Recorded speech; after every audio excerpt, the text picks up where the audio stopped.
who's been here a lot longer than us, and we're able to have a business venture together that highlights their culture. Obviously the same with the Valley, Espanola, and I'm working with Eric Vasquez and Kathy Keith on projects where I know that outsiders see this opportunity, people that are coming from California investing, saying, you know, we can do some R&D in Los Alamos, and we can also have something going on in the Valley. If you come from Los Angeles, you see that Taos, Santa Fe, and Los Alamos are really not that far apart.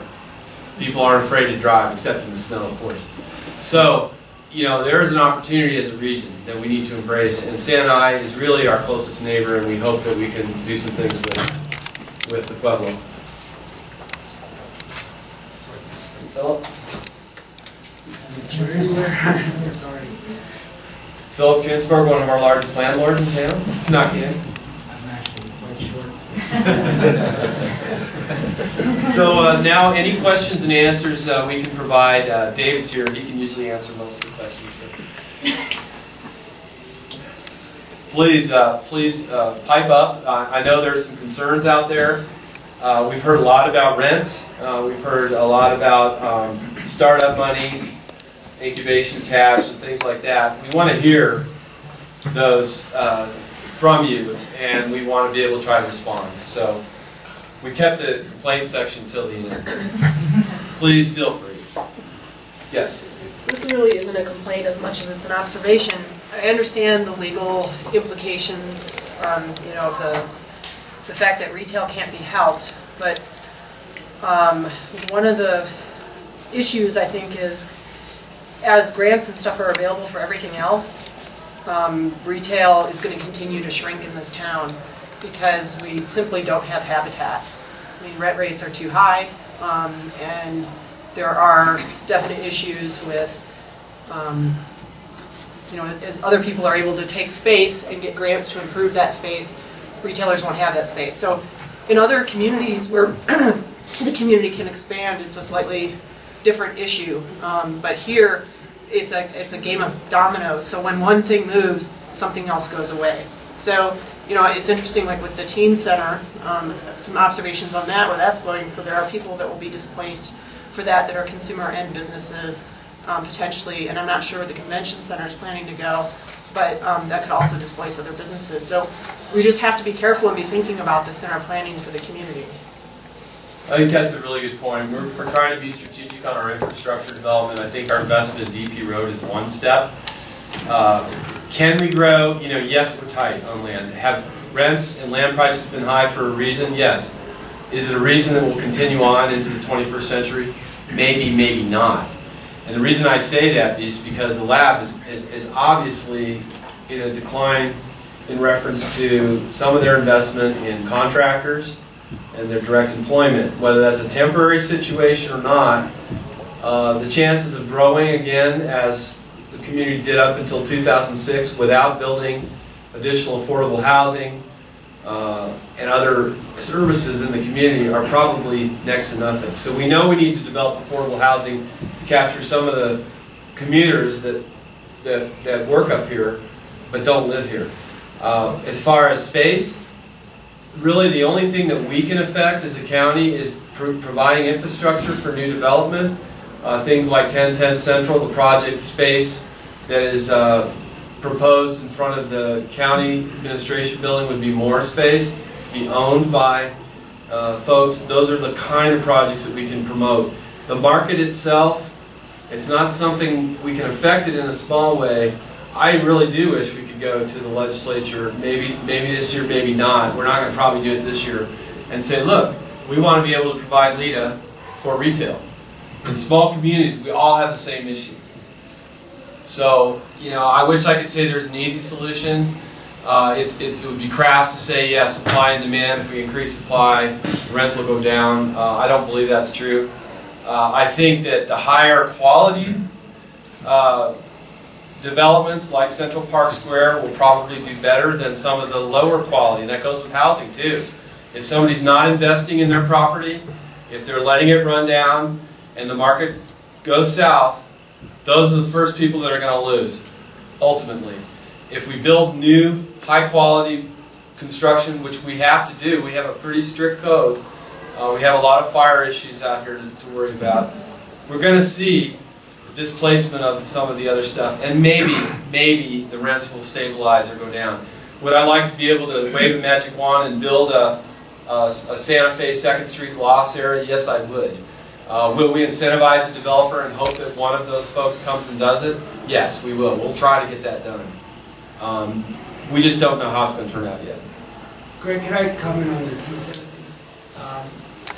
No tenant is being displaced by the teen center. First of all, because of recent events, it's unlikely that it's going to happen anytime soon through decisions of the council. But the tenants that were to be moved were, the leases were respected and they would only move if they did so voluntarily, and they were incentivized to move by being offered a better space and lower rent, and that was the only condition. And if any of them had said no, it would have just brought the whole thing to a halt, and they had the right to say no.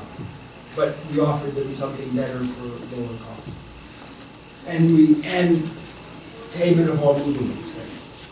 So those were the conditions under which they were asked to move. I got a question about it. What's the latest on the Black Hole? My understanding is they are out of business, but last time, a couple weeks ago, I was over there and they were still selling stuff.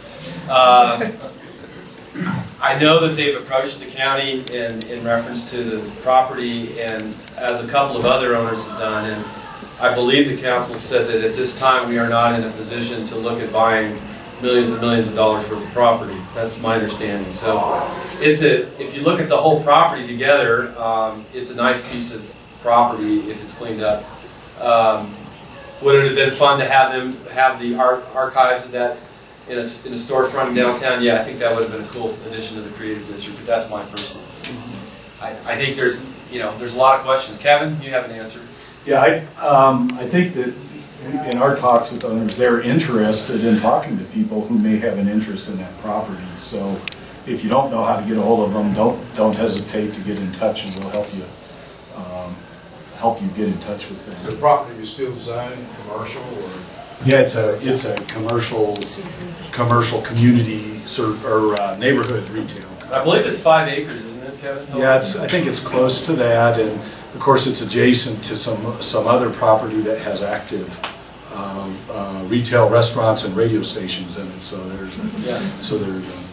I wanted to mention, Greg mentioned 1010 Central, and what that is, a lot of you may not know unless you follow our newsletters for the last few years or something. The LACDC has led an initiative that involves several small businesses locally, looking at, can we create some of that habitat for retail or increase what's available that doesn't exist. And so we very recently actually have a definition from the county of the terms under which they're willing to sell the property that goes between the new municipal building and where the Bradbury Museum is. That we were in the position of working with the county through the results of a competitive RFP process where we proposed on there creating a street front with retail space that won't satisfy every retail need, but small shop retail space that would be available for purchase for owner occupancy. That was one of the things we wanted to accomplish, is address kind of a long-standing concern that it's very hard to even find any way to actually own your own space in a quality retail space. So if there is anyone either in the room who's interested in that kind of thing, knowing more about it, or who knows someone who is, we're at the stage where we finally have kind of a definition from the county of the terms under which they're able to sell the property so that it can in fact be developed. So it's the appropriate time right now to really kind of wrap up who all is interested in that kind of space and the kind of space that can be accommodated there. So I'd love to talk to anybody about that. That's good. I'd like to go back to Cindy's original comment. I will tell you there are people that have wanted to locate here. First of all, let me tell you, as a county representative, I'm not going to bring in your competitor. If we have a huge gap in something, and we know we need 5 more of them, we're going to bring them in. I'm not going to bring in somebody to compete directly against another business. First of all, we need so much that we ought to have a variety of the things we need here.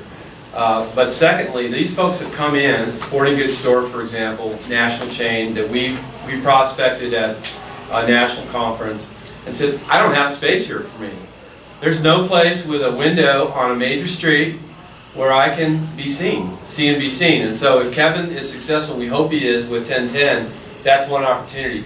Another major restaurant chain that's already here, looking to move, expand, couldn't find a place in a reasonably nice building where they were visible and met their corporate standards, because it doesn't exist in Los Alamos. So we know that there's a demand out there, and that many of these folks are choosing other locations. Some of them work in a very, I call it scientific, but in a way it's kind of, they don't really understand how much money the Starbucks makes or the Smiths makes per square foot. When you look at those 2 stores, you've got 2 of the most successful retailers in the country in Los Alamos, okay? And there are others out there as a result. I mean, we have a department store, for gosh sakes, how many communities even have one left, okay? So there are things here that are very successful, but a lot of these folks will say, okay, let's see, we got Walmart and Lowe's down in Espanola, so I'm going to move to Espanola. They don't understand the difference in the demographics. So if we don't build spaces like Kevin is talking about, or like Cindy needs, we're not going to attract some of these services that people want. If we don't build houses, we're not going to have the people to go buy the goods. And, well, even if you build, something like this, a small business like me, I'm doing doggy daycare because there's no zoning anywhere except attached to a medical facility like the vet for something, that people, the families in Los Alamos enjoy going out, they enjoy traveling in the state, all of that. I can't make the business I wanted because of zoning, let alone finding or buying or building something. There's no way to do that at this time. We should talk too, but that's definitely a more complicated issue. I know in Santa Fe it's the same issue. Yeah, but I can list a good 10. A few, yeah. I can list a good 10. Yeah. And a lot of them are in the town. Well, and we should be able to do something. If you look at White Rock, you've got a distillery in the neighborhood. You've got a garden center in the neighborhood. Why not a dog daycare? I think that's a good question. For something a kennel. Yeah. There's, 10 spaces in Los Alamos for kenneling dogs. Yeah. And overnight doggy daycare is a huge service. Right. It's something that I would use. Let me just say, on zoning, I've been on planning and zoning for years. Coming onto the council, I'm very willing to look at changes that will make reasonable needs, met. I know it is vexing to people like Cindy who need space. There is space downtown that is sitting there vacant, and there seems, the owners seem willing to leave it vacant rather than move. Can we come up with some kind of property tax incentives to say, you go in with a new tenant and put some improvements in, we'll help you with your property taxes. Now, that's a problem now that I'm on council. We've got to figure out what we do with how we pay for that. But that's what you pay us to do. Our property taxes are so ridiculously low for the amount of investment that these dilapidated properties need to come up to a usable standard. If we made their property taxes free, they couldn't begin to improve the businesses, the buildings from where they are to where they need to be. Okay, so we need to do more. Unfortunately, I mean, it's a good concept, but it's not enough leverage. All right, let me work on it. Yeah, it's a great concept. The idea is good, but that is not quite going to get it right. That's exactly right. I mean, It's going to have to be more stick than carrot. Yeah, more stick than carrot. there is a will, we do sense a will on the council to enforce codes, nuisance codes. There is a movement to do so. In the past, that has not been done. If you go to a lot of communities, and I'm not, New Mexico is, let's just call it a special case in some ways. But if you go to Colorado, Arizona, Texas, and all those states around us, you're not allowed to leave a building in poor repair. You're not, not that we have broken windows, but there are some buildings and that are not in good shape. The other method that's been used is that people are taxed more for leaving a building vacant. Now, would that be accepted in New Mexico or Los Alamos? That'd be a tough one for people to swallow, but buildings in poor repair and vacant properties, as Peter's pointed out, do not necessarily mean that they're going to be cheap to rent. And people, it's amazing, and it's a luxury for the owner to be able to sit on a property and not gain any revenue. And there are houses in this community like that too, sitting vacant, that are really time bombs ticking. Somebody could enter that house, start a fire, and in the wrong season, burn up a neighborhood.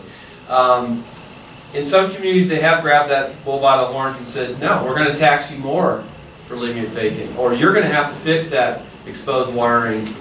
I don't care whether the building's vacant or not, or you're going to have to improve your insulation, that kind of thing. Greg, this is a constitutional 100 state, so locally, you can do that locally. You do not need the legislature to rule on that. So if you want that to happen, there's some guys there to talk to. All right, Pete, David. Yes. I don't want to belabor this too much because I know there are other types of businesses here represented, but I mean, what we actually need if we want to have viable retail in this town are storefronts that have some glass that are where people walk. We don't need stairs everywhere because it's hard for customers with packages to walk around with stairs. And we need loading docks. The town is devoid of them. I mean, it's unbelievable. And I'm a little concerned. I just looked at a conceptual site plan for a Trinity site last night, and they have retail plots listed on there, but they really don't have semi-access for most of them. And the other thing is there are simply buildings in this town that should be condemned. I don't think anybody has the guts to do it. Black hole. So I'm at the airport. I've got the hangars, and I kind of need to know what does the community think? What my role of hangers is. Am I dilapidated? I see you from the other side of it, you look beautiful. I keep trying to want to know where the black hole is, and that's my hanger. Hanger is a hanger, Yeah. imitating the black hole. So, I know that there are long-term plans to upgrade the hangars, but there's no funding. I saw that. There's no money. And they just have me going. Well, no, they just haven't figured out a mechanism but, for funding the replacement. They just like taking a pencil and erase me out. Well, my understanding is the folks who have the nice new shiny hangars have quite a deal in this community. And they're... Honestly, I've been in every hanger. And the nice new shiny hangers, I like mine. My foundations are perfect. And I've survived several hailstorms. And I've had no liabilities on that. Well, I think losing a business in a transition like that is not what we want to do. So we should be talking if and when the funding ever comes around. Well, I've got some really neat things going on.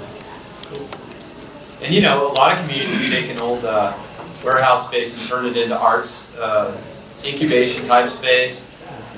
Those are opportunities, and if we can come up with grants and things for that, that just makes it that much easier. Now with Peter Mark, an arts community at his airport, I don't know, he's kind of an airport guy. We'll push. I'm industrialized. Yeah. I mean, Tucson has taken pretty much every single old warehouse and turned it into an industrial art space, and they're very, very successful.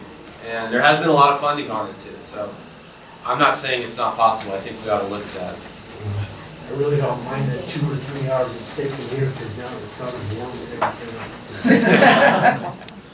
What's happening with TA 21? not much at this point. I heard that they're dismantling the buildings.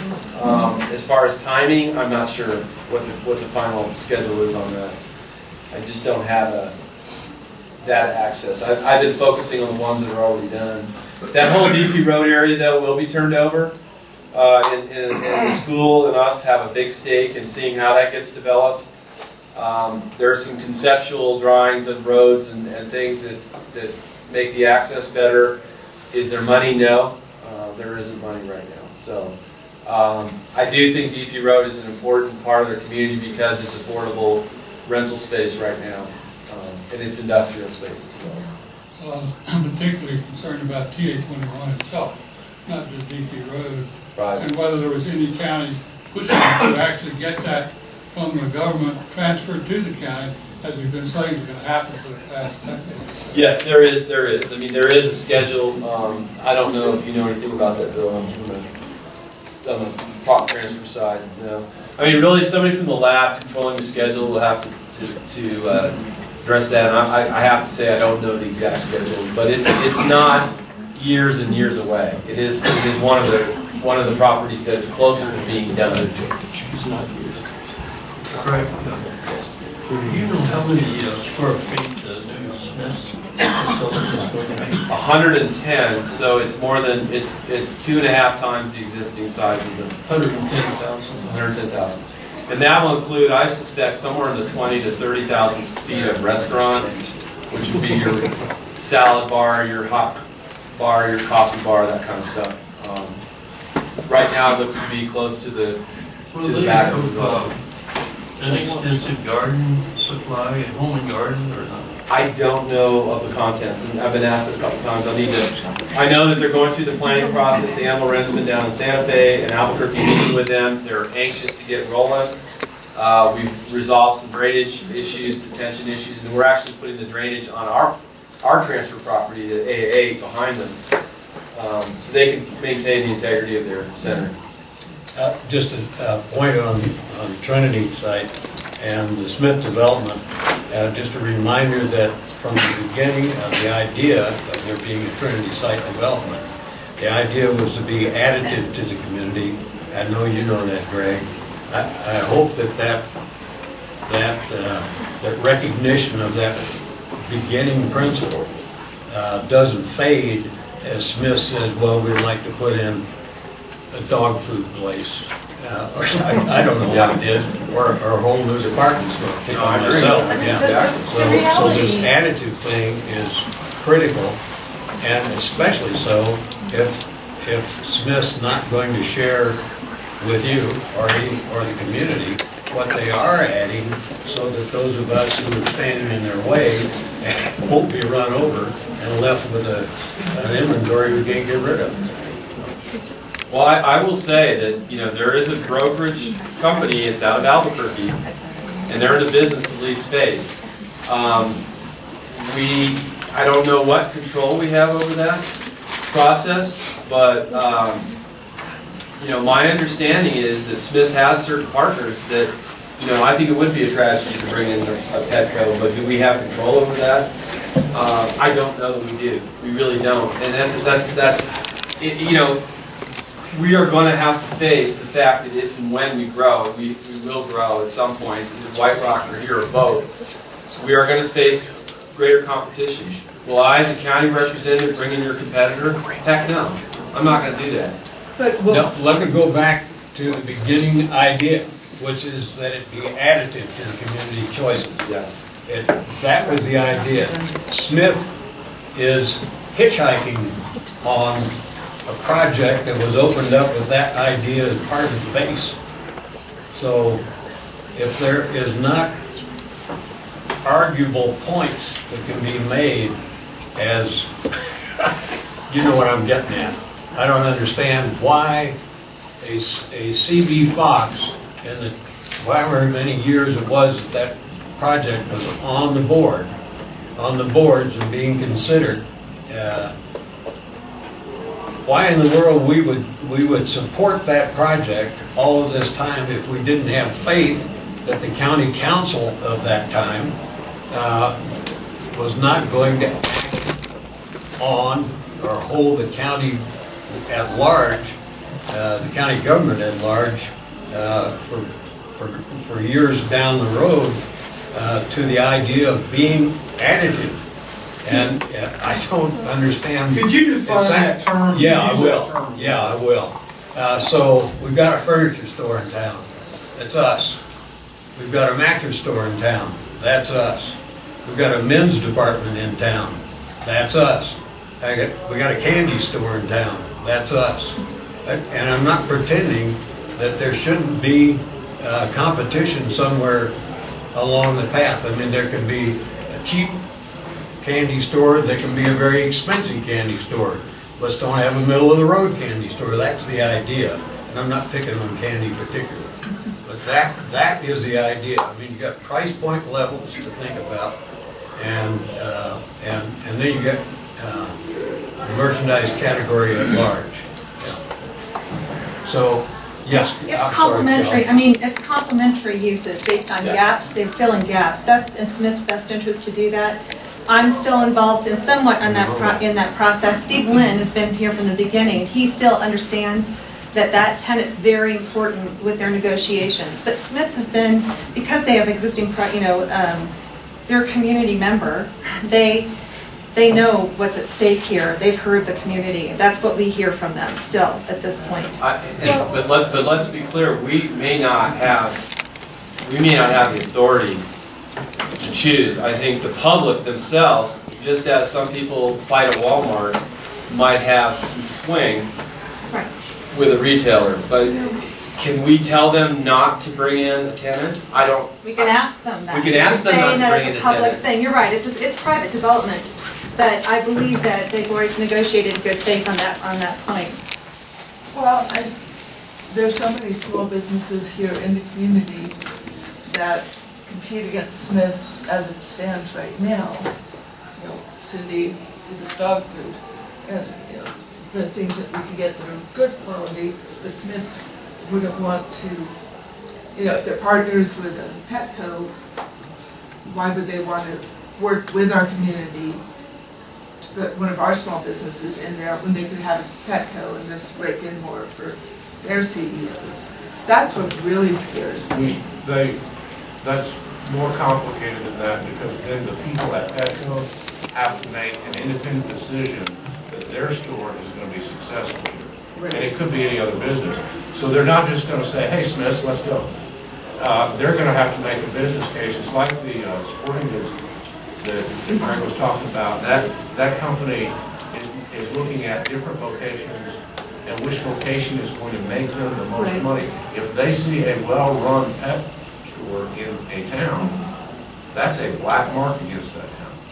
If they see no pet store or a very poorly run store in that town, those tend to be little check marks you make, because it's either that complementary retail that this would benefit the community, therefore we make more money, or we retail this community, this guy, and Cindy's certainly not doing this, so you know, this guy is lazy and he's not running a good business, he deserves to be put out of business.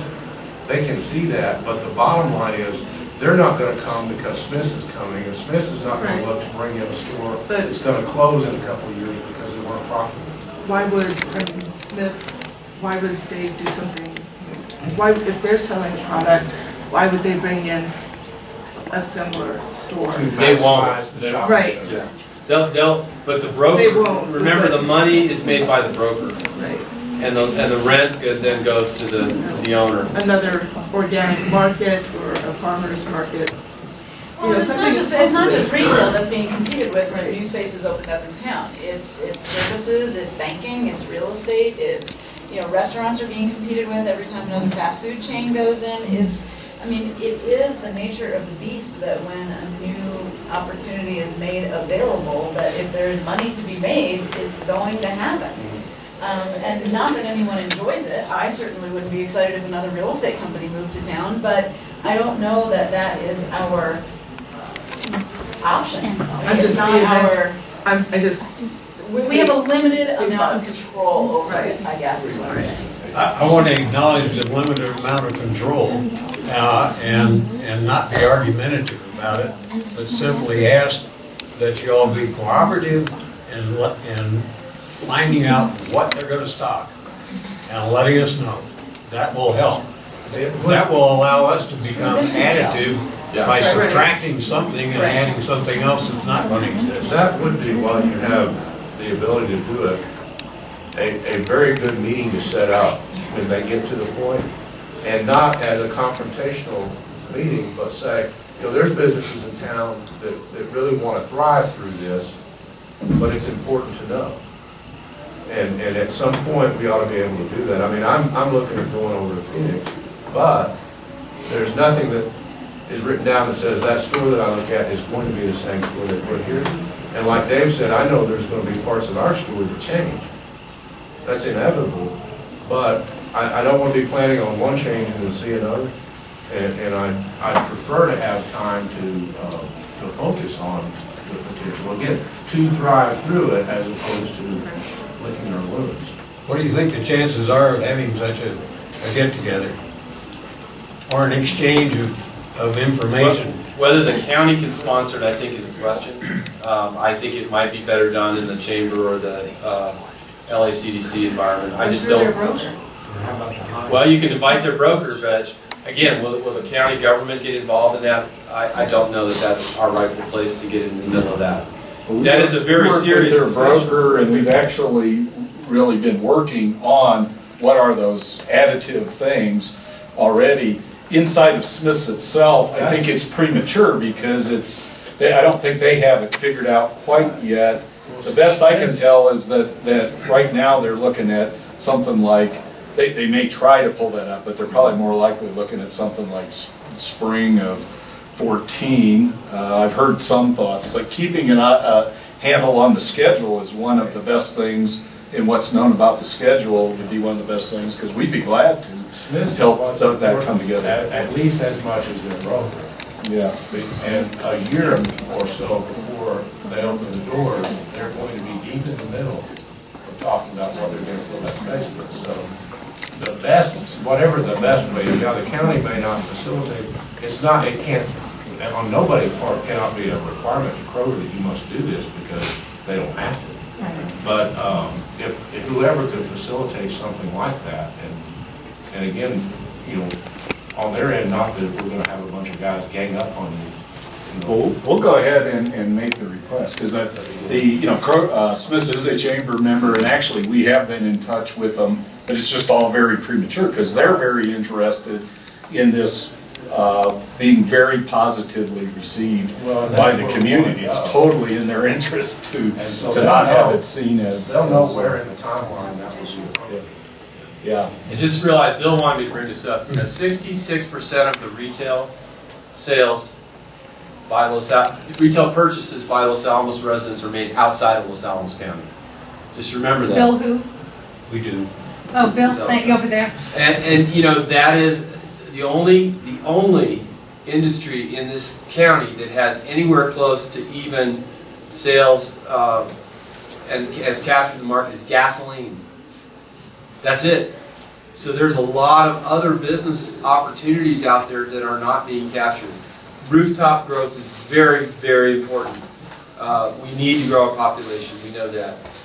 The retail mix, absolutely, as a county representative, I will not bring in competitive retail. Do we have room to grow? Heck yeah, we do.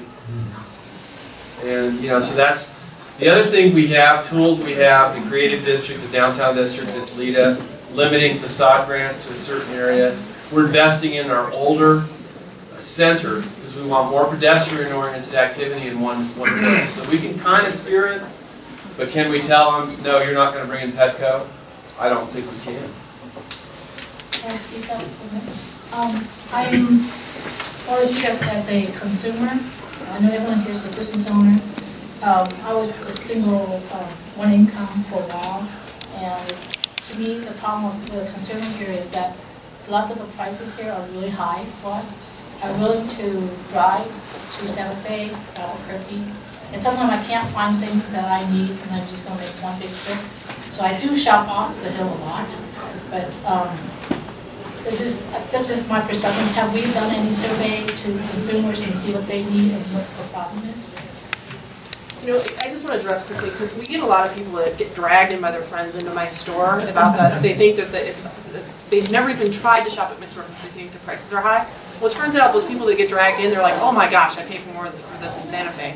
So one thing I would ask people is to actually keep an open mind, because our prices are actually lower than Santa Fe and Albuquerque in my store. Advertise the price of I shop at your store all the time. Right, yeah. But, I mean, that's the thing, is that it really is an issue. There is a bias issue against the community, against our local businesses, and that doesn't help the retailers either. When you actually do comparisons, you know, I mean, we're selling stuff for $34.99 that happened to be in Santa Fe the other day, and it was like $46.99. I went, crap, we should probably raise our prices, because no wonder I don't make any money, right? But, I mean, there is this perception, and it would be nice if maybe there was a concentrated chamber effort. I know there have been looks at this in the past, but there is this perception that the businesses are more expensive. Rent up here is more expensive, and so employees are more expensive, and I pay my employees well because I think it's the right thing to do.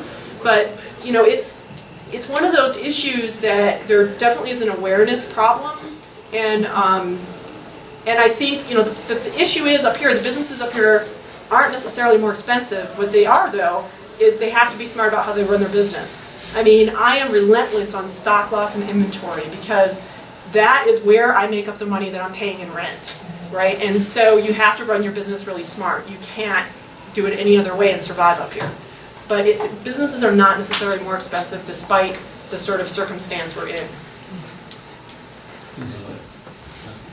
So I'd like to talk a little bit about damage control. We lost 3 large local retailers in the last year, and when Ottawa Station went out of business, I had at least half a dozen people come in and ask me when I was going out of business. And I think that's a pretty, you know, negative look at things, and I'm wondering if there's a concerted effort that can be brought about by the different businesses with the backing of the county saying, yes, we are here to support local businesses. You know, how do we get people to believe that we're here for the long run? I mean, I don't think anyone ever believed Ottawa Station would go out of business, and I think they're scared. And yes, we've seen a little bit of a spike in sales this Christmas season, probably because of that. But as a long-term thing, I think that's something that really needs to be dealt with. Well, there is definite power in merchants associations and chambers working together to do things like business bucks, or Thursday night out, late night sale, you know, Fourth Friday. But forget that one. No, well, you know, and these have all been tried, probably, but you know, merchants associations have power. The county, you know, we can grant some money for facades, we can grant some money for LEDA, we can help fix the streets and the streetscapes. We're working on plans to do that. The more pedestrian-oriented areas drive the largest amount of sales. Now, that's not going to help you on DP Road, not necessarily, unless 5 other businesses go in on DP Road that are complementary to you, and then all of a sudden they're going to go to your place and the other 4. So there's a lot that can be done in a group, and I think Taos, if you listen to Taos Radio, there's a successful, very successful effort to get people to go out to happy hours and different things, and advertising on the radio together. And here, you know, you see CB Fox's ads. You know, there's 5 different stores, really. When you look at some of those ads, it's the power of getting together. Is it going to be tough? Yes. Is Amazon and everything else changing the world? Heck yeah. Being competitive is tough. Look at Santa Fe. I mean, restaurants come, restaurants go. Stores stay in business a year and stores leave. It goes back to kind of what Cindy says. Be competitive, be able to change for the market, but get together. Yeah, there's another element, I think, Ken, that is important, and that is for, we've had one business go out of business, in my estimation, partly because it wasn't any fun to be in it. You walked in the door and you just didn't feel good. There are other businesses where you walk in the door and they're cheerful people and they make you feel good, and they're obviously friendly and it's genuine. So those things go a long, long way. And over 33 years now, CB Fox being in this town, we've always grown. We haven't ever shrunk, and we've outgrown inflation. And I think it's partly got to do with the people that are hired and the people who see the same people come in year after year after year, slowly but surely. the people who keep coming in pass that word on, and it takes time for their neighbor, when they tell him, gee, why don't you go in there, you'll be surprised. It takes time for that person to have their brain converted to, okay, I guess I'll give it a whirl. Well, I mean, I don't think it's. So there is a Chinese water torture thing. Yeah. I mean, we're doing what we can on that front, but I think people are worried in this town, and I think it's the public, and I don't see the public here. Well, Kim, one thing that I would tell you about that is I've lived in several different places, small towns like this size, that is always a problem. So it's not what's actually going on with the business, it's because a lot of people just have to whack them out. And they have to have something to talk about. And every town I've ever been in Alabama, I was in 10 different towns, and they were all between 6,000 and 12,000 people or something. And every single town had exactly the same regulation going on. And why they picked on you or they picked on somebody else's business, I've never been able to figure out how they come up with the name. But we hear the same thing every once in a while. We just look and scratch our heads. I don't think there's any reason why the local business owners shouldn't shamelessly advertise that they are cheaper than their competition. That's right. Well, but it's not that. It's where we are right now. It's how do we let the public know that we're still here? Not by doing something special, but by maybe saying, get everybody together and tell them what our challenges are. The public, not just each other. You know, because I know that we all have very similar challenges. But I'd love to have a platform for that. So I've probably been accused of being one of those grumpy guys that come into my dirty shop and the rumors spread like wildfire on a hot summer day. Sorry. So. One of the things that you could use the small promotions grant to get businesses collectively together to help promote every business, to show the community you are here, you do care about the community, and it's a great community effort to to come together and help promote the downtown, to get people in the downtown, and you can get businesses that are not in the downtown part of the event. Maybe you brand yourselves as something. Maybe you're a team. Maybe you're the Dirty Dozen. Maybe you're the do you know what I mean? Maybe to bring sort of a more collective recognition, a more collective spirit, a bigger community instead of the feeling that we have in this town that we're all kind of one-off and here today, gone tomorrow. And I know exactly what you're saying. I completely relate to your concern. But maybe there is something. Maybe there's a bigger way to leverage what goes on as all of us being chamber members. Because chamber members is chamber members, and that's great, and they do wonderful work for us, and there's a lot of asset. But I don't know that being a member of the Chamber of Commerce is something that really stands out in the consumer's mind necessarily. I think you have to be cuter than that as a group. In a town like this, I think maybe we do. I would ask a question, and being sort of an outsider to this discussion, but I would ask the question, who is your customer? What do they want? What are their problems? What sort of things do they need to solve that they're going to go and spend money to solve their problems? And not all problems are, I got to fix the leaky faucet because I know I go to Metzger's and I get it done. But what I mean, and a lot of them are egocentric problems. I want a new shirt because it looks good, so I go to Dave Fox because he's got the best shirts in town. Of course, he may have right now the old one. Yeah, but whatever it is. But what do you know about your customer? So that's I don't hear much definition of who you're trying to sell to. Well, we haven't had that conversation, but there's a lot of thinking about that at our place. Yeah, and that's why you're successful. I'm just saying that's part of what I think that's true of all the retailers that are in this room. I think you guys think hard about your customers. Oh, yeah. Right. Yeah, So I think we you didn't think hard. I'm not Get into that saying you discussion. don't. I'm not saying you don't.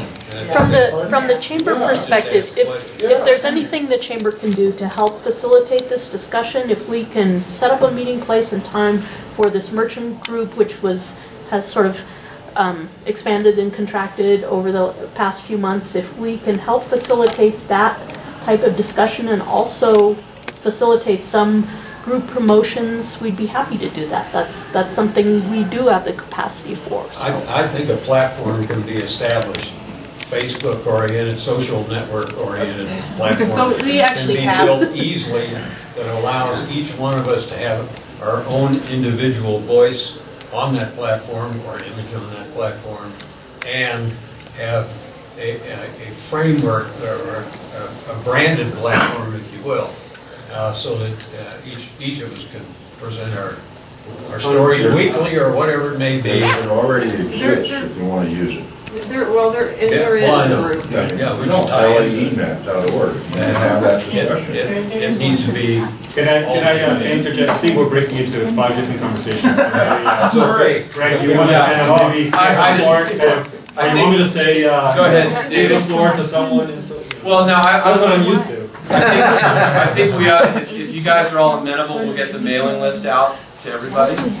Is that appropriate, or can we give it to one person? I think the chamber is a good focal point for this balance of this conversation. Back to what the county can do. Realize that we want to help.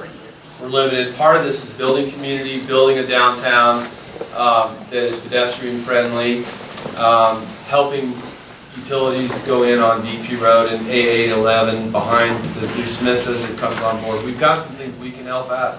But again, it's back to this recent conversation. You guys have to stay together through the changes, and we will also try to grow. We'll pledge to grow the community. If anybody doesn't want to grow, pretty much realize that staying the same anymore means slow death, because there is not a whole lot going on in growth that is going to help anybody's business.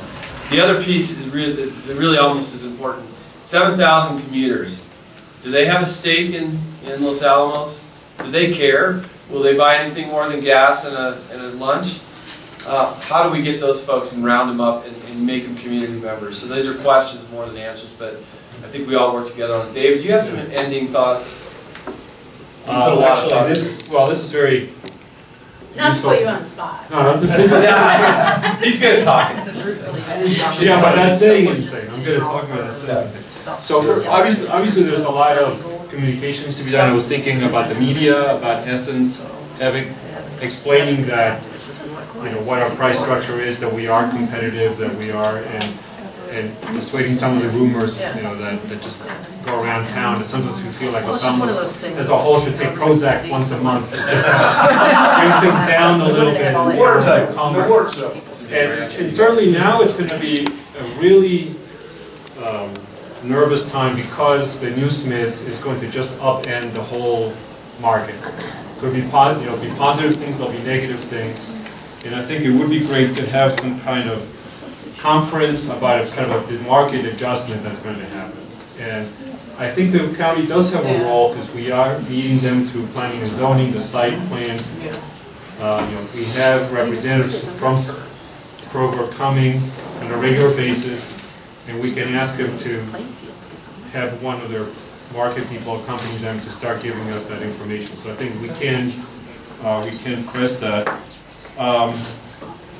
I would also encourage the landowners and the small business owners to kind of talk more. I mean, we do have some vacancies that seem that maybe could be filled in with some retail, and why are the impediments to that? Is it the type of land or the type of, and I don't know, maybe these need to be private conversations, but I can see from an outside, not being a landowner or a retailer, I see these empty storefronts, and why can't you be in the downtown, or why can't Well, we could get into that, but that would be a long discussion. I'm not sure that needs to be done publicly, but I think it needs to be done, and I'm sure that I would have anything to add. But I saw that being and one last question is, you keep talking about 7,000 people coming through town. Do we have an idea of how many of those we can, how many people shop at the local Smiths on their way out of town? I mean, I know anecdotally a lot of people do, because as bad as Smiths is here, quote unquote, the supermarkets down in the valley apparently are much worse. True. But they're cheaper. Well, less expensive. Yeah, but there's Well, are they? Stay here and shop. if you live in the north side of Santa Fe, you don't really have a lot of choices. You go to Albertsons or you go 5 miles I down asked, to traffic. actually, when Progress was here, I asked him, oh, you guys are more expensive, and he said, well, we use the same flyer. Throughout the state, so the prices have to be somewhat comparable. We are asking in our branding. Anyway, so those are questions that I... Yeah, and just to address David's last point, we are asking in our branding exercise, what would attract you to be a business owner, what would attract you to be a resident of the community. We are targeting our commuters with some of those questions, and we can expand that in time and try to get more information if we need to. But I think we'll make an effort really to approach Smith and try to get some more information as to what's coming down, because there is, I see now that there is a whole mix-up that's going to happen, a whole tectonic plate movement of the market in Los Alamos that we need to prepare for.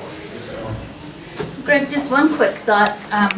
We live down the hill, but we're thinking about retail here, and Katie just told me that there are several galleries that are already here in Los Alamos. So my thought is, kind of to your question, is I kind of look at Los Alamos as a mini ABQ Uptown when it's time to shop.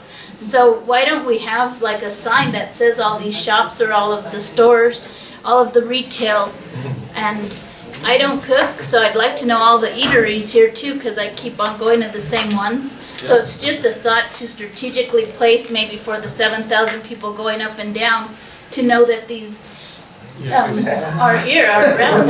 Yeah. And Greg mentioned we did just, or maybe you did, but we did just do a new sign ordinance. That's Oh, giving, is that? Yeah, it's going to help. that's gonna. That's a whole other issue. That's a really important chamber function to do, to advertise. I don't know that there are any merchants associations. Greg, I think you're a little bit off on a tangent here. It's not really a chamber function to advertise. We have advocated on behalf of wayfinding signage in our downtown, and that is something the county needs to provide. Now that the sign code has been adopted, the actual production and installation of wayfinding signage is up to the county. It's not. No, I'm not talking about the list of businesses and things like that. We need to advertise who we are, and there isn't a merchants association as far as I know. There's a downtown parking association. There's a merchant There is a group in merchant addition to association the chamber. that has been forming, and we're trying to get everything clear on membership and things like that before we widely announce. Kind of fizzled out. It hasn't fizzled out, it's just, there's a small group too. All right. Well, thank you. I just have a quick thought. Yeah. We should not assume, by the way, that we are not capturing some of those commuter money. I have people that shop at my store all the time that work at the lab, that live in Santa Fe, and they say they shop with us because we're better stores than the ones in Santa Fe. So you definitely can capture sales, and we do. Los Alamos does capture sales of people that don't live here. Okay, good to hear. Thank you all. We really appreciate the lively discussion, participation. With your permission, we'll get the information out on the others in the future.